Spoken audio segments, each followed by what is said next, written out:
Welcome to this week's edition of Dugout Dish Podcast. I'm Andy Kirikides, joined by my lovely co-host, whose beard is looking magnificent this week, as usual, Keith Glasser. How we doing? Great. How are you? I'm good.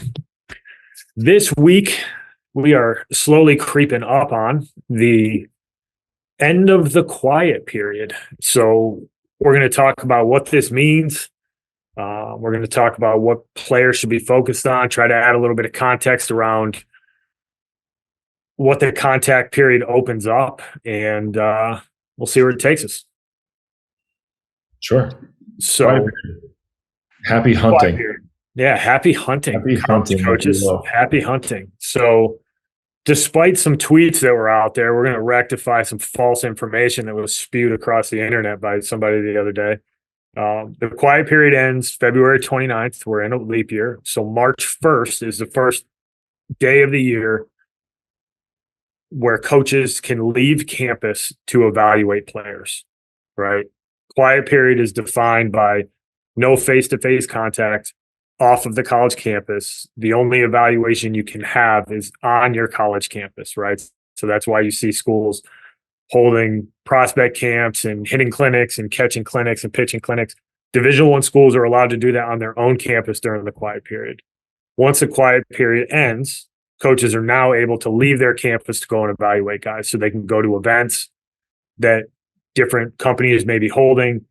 They can go to high school games, so on and so forth. So that's an important piece of the puzzle to recognize in terms of what the rules actually are from a contact and an evaluation perspective. Did I miss anything there? I don't think so. I was drinking water, for those of you that can't see me on camera. It's good to know that you're getting hydrated, Coach. It's never too late to hydrate. It's never too late to hydrate. So no, you nailed it all. The quiet period is, coaches can do stuff on campus they can't go off. Yeah, it's the nuts and bolts of it. So let's tackle this first, right? Because contact period opens up March 1st, right? You can go and evaluate. Coaches can leave campus, but one of the things I think gets lost sometimes is that coaches don't have during the season, right? Like March 1st, Division I schools they're 3 weeks into their season, and they don't have the ability to just go anywhere, anytime to go evaluate kids. So yes, high school season is incredibly important. It's important for you to develop. It's important for you to go out and have success. It's important for you to go out there and showcase yourself and compete and try to win games for your high school.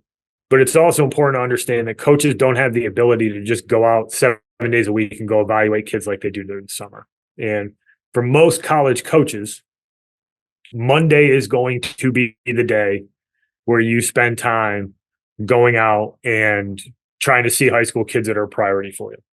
And for most schools, I think at this time, they're going to be trying to go see priority 25s. If they're done with their 25 class, which, nobody's really ever like completely done. Like if somebody really good pops up, you're obviously going to go look for talent.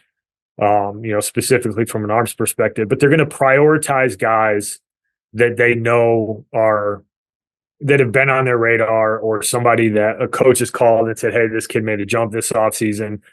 But they can only really do it when they're available to travel. And typically that's Monday, right? And we used to do it. Case was super organized with this, and we would sit down every Monday and plan out the next 2 weeks. And we would say, all right, so-and-so's pitching, scheduled to pitch on this day. He's pitching at 7:00. I'm leaving right after practice to go watch him. Or, hey, we've got 2 games on this Monday. Here are the 2 kids we need to go see. And we would plan that out, and it'd be really targeted, and we would adjust accordingly based on weather and all that good stuff. But, that's how we handled it, is that you go for priority guys and you're trying to get in-game evaluation on kids. The sooner, the better. Yeah, I mean, that's pretty much how everyone's going to do it. I think the other point to make there is the vast majority of that is going to be localized to campus. That doesn't mean that coaches won't take a couple hour trip to see a high priority guy that's pitching that they want to see who's throwing on Monday or whatever it might be. But, by and large, a lot of that, kind of in season recruiting is going to be done fairly local on all the guys they got to kind of check up on. And, I think the point I'm trying to make is like guys aren't necessarily the vast majority of coaches are not jumping on planes and going from the East Coast to the West Coast to watch someone play. Or, they're not driving 6, 7, 8 hours to go watch someone play. 3, 4, well within the range if it's high priority guys, but it's not necessarily something where coaches are going to be, going astronomical distances to see guys, during the high school season. So, it's one thing to keep in mind too. If you're a East Coast kid and you're looking to get recruited by, teams from Florida, like the likelihood of them coming up during your high school season to watch you play is pretty slim. So it's to keep in mind that type of stuff. Like you're going to see a lot more localized recruiting during the high school season, and then the summer will roll around, and that's when everyone's going to get out for the bigger tournaments and travel a lot further because they have the capabilities to do so. Yeah, huge point there. Like you've only got so much time in a day in order to drive and go see guys. So, understanding who's in striking distance to come and watch you play is important. And, kind of dovetailing into that, if you're a high school kid, coaches can only go see if they know when you're going to play. Right. So if you're already in contact with some college coaches and you've begun the process with some of these schools, and we're speaking about 25s, it's on you to make sure the coaches know when you're going to play. Right. Like if I'm a pitching coach somewhere, I can't come and watch you pitch if I don't know when you're pitching. Right. And obviously I'm going to do my due diligence and try to figure that information out. But if you're a player, make it easier on a coach. If you've been talking to so-and-so school and they're 2 hours away from you and you're pitching on a Monday, like give that coach a heads up. Let him know that you're pitching. Post it on social media. Like there's nothing wrong with that. Throwing Monday at 4:00 at such and such field, post a little bit of video of yourself throwing. Like you never know who might show up. But you got to take a little bit of ownership over this and make sure that coaches have your schedule and that you've done your due diligence in reaching out to coaches that may have a chance to come and see you during the high school season. And do a good job of communicating with those guys and make sure that if you are talking to coaches that they know exactly what's going on. Send them video from your games. Send us some stats. Get them the information they need in order for them to come and see you. They're not just going to sit back and randomly show up at games. They need to know when you're playing, period. And it's on you as a player to make sure that you're giving coaches what they need. Don't just rely on these guys coming to you. You need to make sure that you're putting the effort in and taking the time to send this stuff out and make sure that these coaches know what's going on. Yeah, I mean, that's first and foremost in anything, whether it's the high school season, the summer season, the fall season, whatever. They have to know when you're going to be playing and where. So, I think that's obviously one of the most important things that you need to be able to do is communicate that. But also, in doing so, you need to understand that, if you're playing on a Friday and the coaches that you're reaching out to are also playing on that Friday, like they're not going to be there to watch you throw. So being able to have maybe a little bit of video or, something to be able to show them if you kind of show up and show out is something that you're likely going to want to be able to do. So I think that's where, a lot of people will get the summer ball stuff. And I think it's just as important to get some high school at-bats and pitches and some defensive stuff in there so that, coaches can kind of see the progress of where you started in April and where you are when they see you play in July. They can kind of see how you've done in April, May, June, 4.5 months ish. So, I think that's just as important. And I think one of the things that really needs to shine through, and I hear a lot of people say this to me, when we talk to families, like, we send it to high school coaches and, no one really shows up. Like, again, like the most important thing you have to, like, they're playing too. Like their most important thing is to be winning games, and like they'll get to the recruiting end of it when when they have the opportunity to on their off days, and then also when the summer rolls around. So they can only get to a limited amount of games during the season because if you're at the Division I level, you're playing 56 games. 52 at Division II and 40 at Division I or 3. So there's a lot of baseball being played. You're practicing every day. You only have one off day. Monday is generally that one. That's why we're talking about Monday specifically here. But it's just understanding that part of the in-season stuff is a reality of college baseball. And if you're 26, you can still email coaches, right? Don't expect a response. Don't expect them to do anything else but send you, a camp invite. But once again, coaches, especially at the Division I level, like they're starting to identify 26s that they need to prioritize in the summer. And there's nothing wrong with sending your schedule out. It just, you need to be thoughtful about who you're sending it out to. Like if you play in the Albany area and you send an email to the University of Texas, like they're probably not flying up to watch you play, but there's nothing wrong with reaching out to some schools that are in driving distance and letting them know that, like, hey, here's some video of me. Here's my high school schedule. Would love for you to come and see me play. Here are the coaches that you can reach out to if you have any questions. Post it on social media. Once again, kind of going back to like they can't come and see you if they don't know when you're playing. The other piece of advice I would give during the quiet period is it's the first opportunity you have to really start collecting in-game video. And there's a couple different reasons why I think this is important. One, you need to start to collect a library of video that you're able to put together and send to coaches in some capacity. A lot of times that's the first contact you'll have with the coach, and they need to see how you move. And that in-game videos is really important, and it's something that you can use to help get yourself on the radar of a college coach, whether it's sending them an email with your YouTube video link or posting some clips from your game on social media. So if you're a parent, your kid's playing, like video their at-bats. You don't need some National Geographic quality camera to do so. Like your iPhone's plenty good enough. Just get up in there, get close to the field, grab some video of your kid. If you can get metrics from a pitching perspective, that always helps, but get that video for recruiting.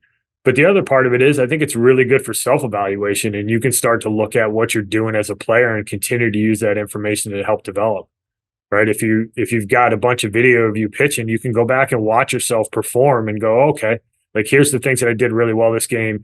Here are the things that I need to work on. And now you've got some video evidence and some stuff that you can go back to not only identify the things you need to improve on, but you can reinforce the things that you do well and kind of go back in memory around, well, I felt really good this game and I threw really well.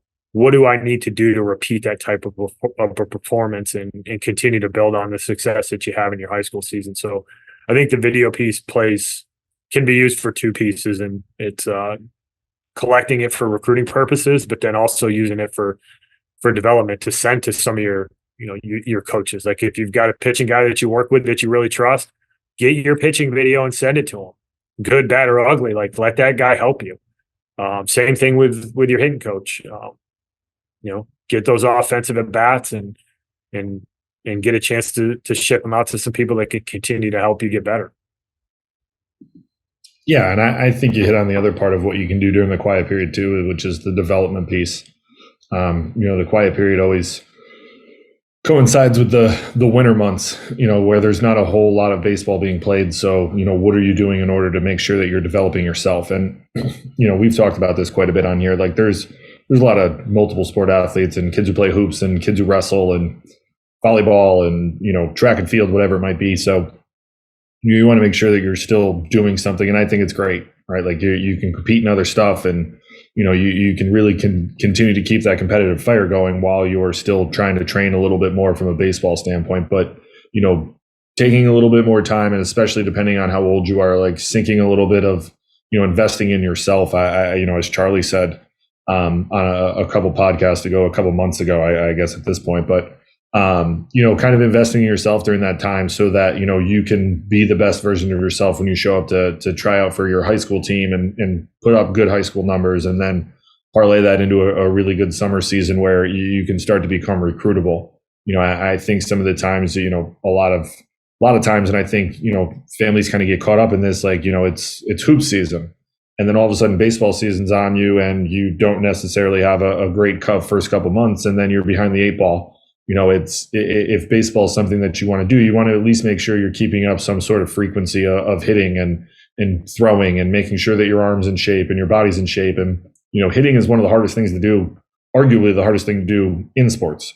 If you're not going to hit for 3 or 4 months and then think that you're going to be able to turn it around and become recruitable, there's not a lot of people that can do that. So you want to make sure that you're doing something during, the off season, even if you are playing hoops and all that stuff. Like, I know you're going to be tired. I know it's tough to do, but I can promise you that it's going to be just as tough, and you're going to be just as tired if you want to go play college baseball. So, trying to, figuring that out a little bit early on, and, being able to do, and I'm not saying you have to go hit 7 days a week, but if you're hitting twice a week and you're throwing and you're able to do a couple things. And, look, when I talk about throwing, like, throw for 20 minutes, take 20 minutes out of a couple days a week and just grab your glove and somebody and go throw. Just keep your arm in shape, but being able to do that will put you further ahead when you get into your high school season. And when the quiet period ends, when guys can get out and actually watch it play, so I think being able to give yourself a little bit more of an advantage at a younger age in doing those types of things can, especially during the time frame when coaches can't even go out and see you and there's not a lot of baseball being played, depending on where you live in the country, especially if you live in the Northeast or the Midwest, you can really kind of give yourself an advantage going into the high school season of being prepared if you're doing a little bit more than other people, and it'll allow you to be recruitable faster during the high school and summer season. Yeah, spot on. The other thing I'll add about the quiet period is we focus on the recruiting and the evaluation portion of it, which is obviously what most people are concerned with. Like, what does it look like? How often can coaches get out? How do they leverage the high school season from an evaluation perspective? And I think we've covered most of that. But one of the other things that's important to recognize is that when the quiet period opens up, that means college baseball's going, right? Every level by March 1st will be starting to play games. And if you're a high school kid on March 1st, you're probably not playing your high school season, especially if you're in the Northeast, it usually opens up in April. Take a Sunday trip and go watch some college baseball. I think and we've talked about it, I think it's an incredibly important thing to do. It allows you to see what college baseball looks like. It allows you to see the different levels of play. It allows to see what the players look like, how the game is played, the atmosphere, the competitiveness, the speed of the game. And I think it's one of the biggest gaps in the education process for people is that they've actually never really gone and seen a bunch of college baseball, right? Like, obviously we lived it. We've either coached or watched thousands of college baseball games and evaluated thousands of high school games. That's not hyperbole. If you're a high school kid and you haven't seen a college baseball game, you need to go see one, right? If you're in the, northern New Jersey, or call it just like the mid-Atlantic, like New Jersey, Pennsylvania, New York area, like, go see a Rutgers game, go see a Delaware game, go see, a game at Montclair State, go see a game at Siena, like, go see a game at Marist. Like, there's so much college baseball within a couple hours that take a Sunday afternoon and go check this out and take advantage of a time when college baseball is up and running and get a feel for what this stuff looks like, and try to see different levels, try to see Division I, Division II, Division III, and you'll come away with a much deeper respect for what it takes to be there. And you'll come away with a better understanding of the type of players that play in different programs. And you'll be able to educate yourself on where you potentially fit. And, that can be an eye-opening experience for some people. And it can also be an experience where people come away from it and they're like, wow, I think I can play at this level. Like, I think this is a place that could be a good fit for me. I really liked how the coaches acted. The team played super hard. I liked the facility. And all of a sudden you might walk away with a school that you can add to your recruiting list that you wouldn't have otherwise even really considered because you didn't know anything about it. Like, you didn't know that Misericordia is legit. And you go watch a Misericordia game and you're down in that area. Or you didn't know how good Rowan and Montclair State was because you never saw and seen a game, and you go there and you're like, oh, darn. Like, this is the type of place where I think I could get in the mix, or, a place that I could find myself being successful. And you'll realize how competitive it is. And I think that's a really big takeaway that a lot of people miss out on, is they're so caught up in the recruiting process that they miss out on the ability to educate themselves. And one of the best ways to do it is go get in the stands and go watch it happen. Because one, it's fun. And two, it's a great way to get a better understanding of what college baseball is. Yeah, and the vast majority of them are free. if not all. So it's not even going to cost you anything to get in the door. The one caveat I will say to that, and we talk about watching college baseball quite a bit on here, and I watch way more college baseball than I do pro baseball. But the one thing I will say, especially if you're looking to be recruited by those types of schools, it's fine to tell the coach that you're going to be there, but understand like game days are for the players and for the coaches. Like they don't necessarily have a ton of time, to really be able to just sit and chat with you for a couple minutes. If you want to swing by and just say, "Hey, how you doing?" Like that's about all you're going to get, because there's a lot of things that are going on game day with BP and getting the field ready and making sure your players are ready, things like that, where coaches are not necessarily, they're going to be pretty locked in. There's not really a whole lot of distractions that they're looking for. So it's the one caveat I will say. But if you're younger kids and they can't talk to you, it's a phenomenal way to be able to kind of gauge where you're at and what college baseball is, because I think a lot of people kind of have a little bit of a misunderstanding of what it takes to play in college baseball, what the skill level is at all levels. So being able to get out and see as many games as you possibly can. And look, like it's, depending on where you live, but you live in the Capital District where I grew up, I've said this before, you got multiple Division I's, Division III's, Division II, JUCO. You live in the Philly area. There's name it, they have it. Same thing in the Boston area. You can go watch a bunch of Division I, II, and III baseball and find, really top end college baseball that you can go see. So, I think if you have the ability to do it, and you have a Saturday or Sunday or even a Friday night to go see, like I encourage you to go do it so that you can, one, see how awesome this game is, especially at the college level, but also kind of see where you think you might be able to fit in and see how good it is. Yep. Going to watch BP is great. So if you have a chance to get there early on a Sunday or something, like watching, I think for high school kids, it's really good for them to watch how college players go about their business and getting a feel for like how a batting practice operates. And that it's not just a collection of guys taking swings on the field, but understanding that people are working on base running and they're working on defense. And you got pitchers who are going through their pre-game routine, and you got bunting going on. Like there's a lot that goes into it. And it's actually a really cool thing to watch, especially when you have a team that runs a really quality batting practice.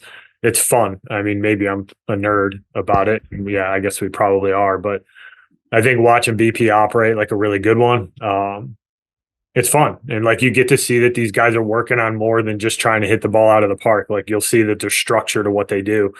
And it can help you frame up how you go about your business before a game. Like you might get there early and watch the starter get ready for his game. And if you're a high school pitcher and you go to a Rutgers game or something, you might watch Rutgers Sunday guy get loose and go, "Oh shoot, maybe I should incorporate that into my routine." Like he was doing this to get himself ready. So you can learn a lot from it. So take advantage of that. To close this out, I don't want to lose sight of the fact that as a high school kid, yes, coaches can get out when the quiet period gets lifted on March 1st. But your job is still to go win and be a good high school player. Right. And don't lose sight of that. Like don't make the recruiting portion of it the main focus of your high school season. Make winning and being a contributor and being a good teammate and doing things that helps your teams win, make that your sole focus, and you'll put yourself in a position to be recruitable. Because if you do the things selflessly and you go out there with the intention of putting a good performance forth and helping your team win, a lot of times you'll do the stuff that impresses coaches. And it's not always about getting 4 hits, but it's about how you show up every day and being able to consistently show up, right? Because you don't know what day a coach is going to show up. You don't have any control over that. And what you do control is how you prepare. What you do control is your attitude. What you do control is how of a good teammate you are and how you prepare for that. And if you do all of those things, you'll set yourself up for success. So, yeah, we've talked about the rules and how they work, and coaches can go out and the timing of it and what they're looking for and how to reach out to them. Yeah, you need to understand that, but don't lose sight of the fact that the goal is to win, and you want to make sure that you're doing everything you can for your high school team to go out there and win some baseball games. Yeah. Winning is fun, coach. winning is fun. So, And I think, being ready to play and actually playing in your high school season is important. yeah, get in the field, make yourself undeniable. Go, it's tough to get recruited if you don't get a chance to get out there. So, make sure you have a good preseason. Make sure you're doing the things in between games, having good practices, and give that coach a reason to put you out on the field. And then when you get that opportunity, do the best you can to take advantage of it. And hopefully there's some coaches there to watch you do it, and it ends up being a good result for you. So, but control what you can control and make sure that you're prepared for those games. And coaches will be out. If you're listening to this, I hope they're out, and I hope they watch you, and I hope you play well on the day they show up, and hope it ends up in a good result for you. So, anything else you want to add? Nope. All right. Well, once again, thanks for listening, everybody. Go ahead and hit the subscribe button, if you will. We appreciate the support. We'll talk to you next week. Thanks for listening. Thank you for listening this week. If you're watching on YouTube, go ahead and hit that subscribe button and smash that like button for us. Check us out on Apple Podcasts, Google Podcasts, as well as Spotify. You can follow us on Twitter and Instagram at EMD Baseball. If you want to find out what me and Keith do to help families and players navigate the recruiting process, go ahead and check us out on emdbaseball.com. Take a few minutes to check out our new online academy. I promise you'll get some good information out of that. Thanks again for listening. Check in with you next week.